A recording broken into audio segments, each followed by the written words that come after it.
Hey folks, I'm Rupali, your host, and welcome to my channel Crime Hack.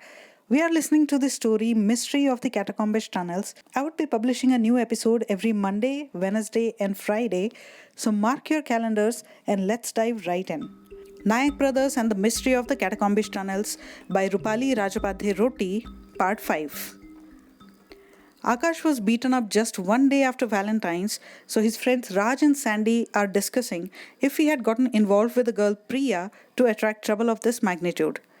While Sandy thinks that that's the case, Raj disagrees because Akash's bike was stolen but not his gold chain. So something didn't make sense to him. Reaching college, they met up with their best friend and Akash's brother, Dev. Dave was looking miserable, but to the others, he was still the cool dude with his dazzling smile. His eyes were red, showing that he hadn't slept the night before, and as soon as they arrived, he took them aside.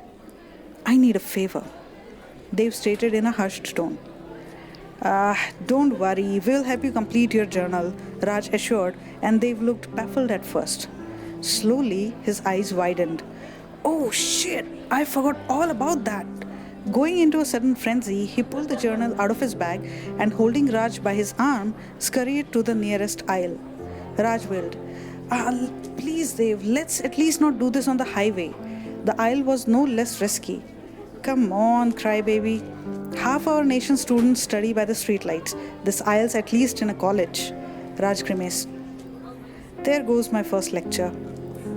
You wouldn't even miss it, I promise. They flashed a conniving smile. Here, you complete all the left side pages, I will do the rights. Just tell me where and what to write or draw and I will do it.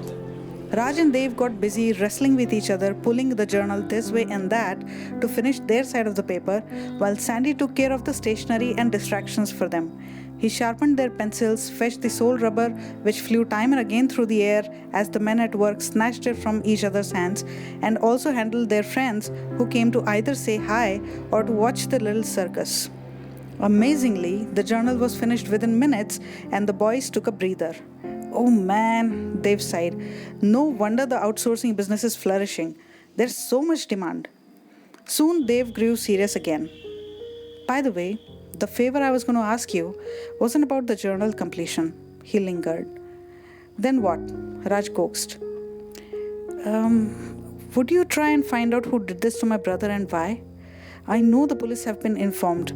But you see, if they come in here, into our college, for investigation, the news will spread like wildfire. Raj and Sandy realized that Akash's reputation was at stake as well, not to mention that of the girl. Dave continued, so I'm going to request that the police don't come to the college, but at the same time, I'm not letting the culprits hurt my family and get away without being brought to justice either. For the first time, Dave lost his smile. Raj looked at him with newfound respect. Man, when did he grow up to think about the consequences? But Dave wasn't looking. He had turned to wave at a friend.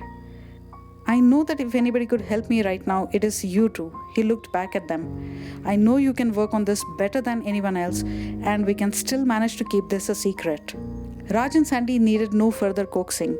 They couldn't turn down their friend in need, and moreover, this was a great chance at some sleuthing. The boys were excited, yet troubled at the irony that their first real case was to be so close to their hearts. During the day in between periods, they got a chance to see the girl, Priya. She was beautiful, no doubt, with long, straight black hair and a cute little round face. She always seemed to be surrounded by a lot of friends. Priya Mahajan came from a lower middle class conservative family that had found their abode in a humble locality where people cared for each other. Every family in that locality had their own individual crosses to bear, and the Mahajans were no different. A few years ago, Priya lost her brother to an accident, and suddenly, the quiet, shy girl had to grow up.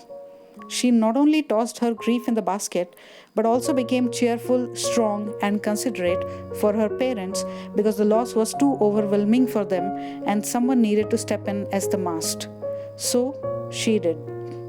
Over the years since then, while her parents put the grief in the past, she became the source of strength and cheerfulness for the people around her. But almost nobody in the college knew about this, and she was a complete stranger for the Nayak brothers. Raj walked up casually and called her aside. Can I talk to you for a sec? When asked about Aakash, she turned furious. Whoa, what happened? Raj was taken aback. She went pink in the face. He. he proposed to me. Oh, Raj mused aloud, and Sandy shot him a triumphant look. Unfortunate for them, Priya got this small exchange of glances and asked, What is it? Why are you asking? She eyed them intently, and Raj flickered under her gaze. Let's talk it over in the canteen, Sandy proposed with a polite smile, buying some time to think over a proper response.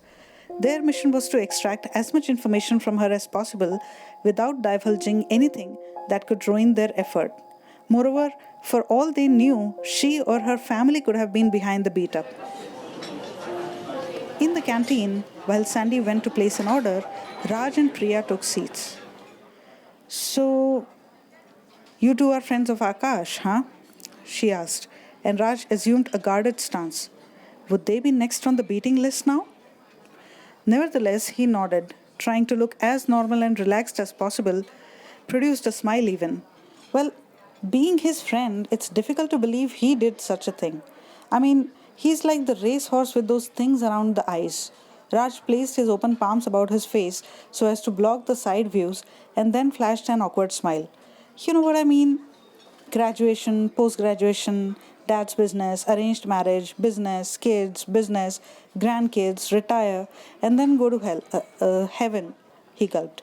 Priya giggled, digested Raj's opinion about Aakash, and then responded, I agree. He had struck me exactly as you described. But on the 14th, Deepak came to me with a red rose and said that Aakash had sent it. Oh, so Deepak had come to you. Huh. Raj mused aloud and then admitted, I don't know what to say now, but I can see why they say love smitten. There was no doubt that Priya was an attractive girl. Maybe Aakash really did become interested in her. However, Raj was still skeptical about the guy with the planned life. Priya looked apologetic. Look, I'm sorry. I know he's your friend, but I'm not into all that stuff. I can't afford to get into an affair and all. It makes life so complicated. Agree on that one, Raj empathized. If you don't like the person who proposes to you, it becomes difficult to get rid of him. Priya pitched in, and I don't even want to imagine if more than one person proposes. Then you're stuck with dealing with ego clashes as well. She shook her head. Yeah, Raj found an opening and decided to give a direction to the conversation. But in such a situation, I would use the one I prefer to beat up the one I don't. Saying so, he eyed her closely for reaction. Priya blinked as if hit with something unpleasant and out of the blue, then shook her head in disgust. Guys can think of nothing but violence now, can they? She rose to leave. Anyway, that's a cheap way of dealing with the situation. And she left the canteen. Sandy walked up with 3 cups of tea. Where'd she go? Unknown to them this whole while, a guy had been watching them intently from another table.